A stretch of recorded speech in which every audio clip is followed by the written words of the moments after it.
আসসালামু আলাইকুম। আজকে আপনাদের রান্না করে দেখাবো গরুর মাংস দিয়ে বাঁধাকপি ভাজি।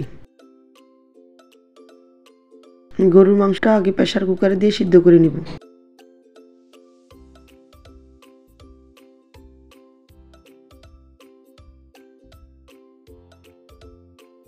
সিদ্ধ করার জন্য অল্প একটু পানি দিয়ে দিলাম, স্বাদ মতো লবণ,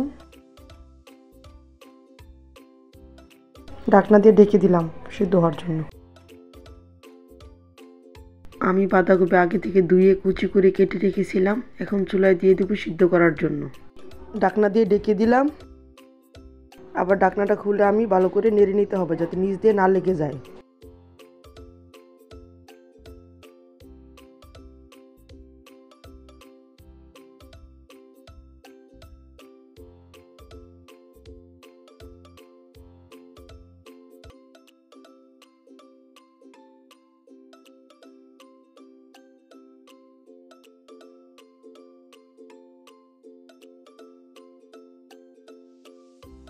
চুলায় একটা ফ্রাই প্যান বসিয়ে দিলাম, গরম হয়ে আসলে তেল দিয়ে দেব।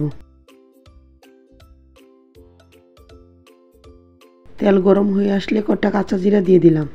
কাঁচা জিরাটা তেলের মাঝে ভালো করে ভেজে নিতে হবে। তেলের মাঝে একটা রসুনের কোয়া দিয়ে দিলাম, 2 টেবিল চামচ পেঁয়াজ কুচি দিয়ে দিলাম,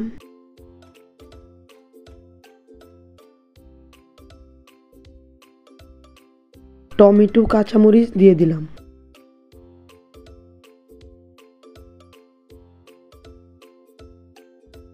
তেলের সাথে ভালো করে ভেজে নিতে হবে।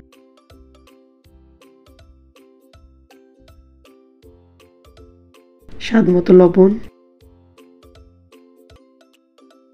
হলুদের গুঁড়া, মরিচের গুঁড়া, ধনিয়ার গুঁড়া, জিরা বাটা, রসুন বাটা, আদা বাটা।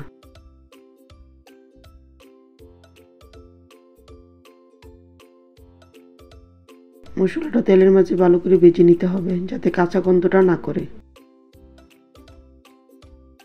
মশলাটা কষানোর জন্য আমি ঢাকনা দিয়ে ঢেকে দিলাম।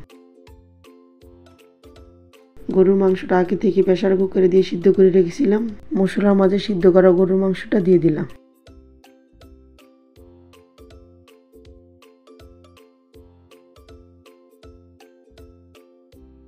ভালো করে মশলার সাথে মিশিয়ে নিতে হবে। এখন ঢাকনা দিয়ে ঢেকে দিব 10 মিনিটের জন্য। দেখতেই পাচ্ছেন আমার সিদ্ধ করা হয়ে গেছে।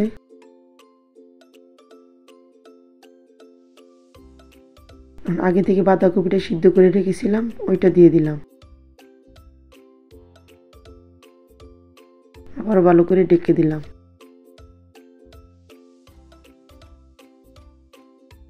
ভালো করে নেড়ে নিতে হবে যাতে নিচ দিয়ে না লেগে যায়।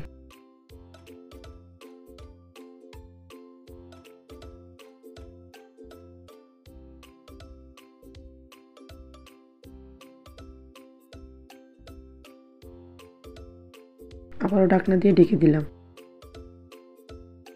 মাঝে মাঝে দেখতেই পাচ্ছেন আমার বাঁধাকপি রান্না করা প্রায় শেষের দিকে।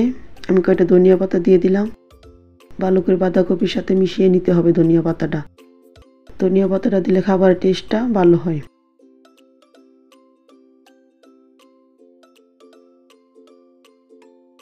আপনারা বাসায় অবশ্যই গরুর মাংস দিয়ে বাঁধাকপিটা ট্রাই করবেন, ইনশাআল্লাহ খেতে খুব ভালো হবে। দেখতেই পাচ্ছেন কালারটা কত সুন্দর হয়ে আসছে। আমি এখন বাঁধাকপিটা পরিবেশন করব।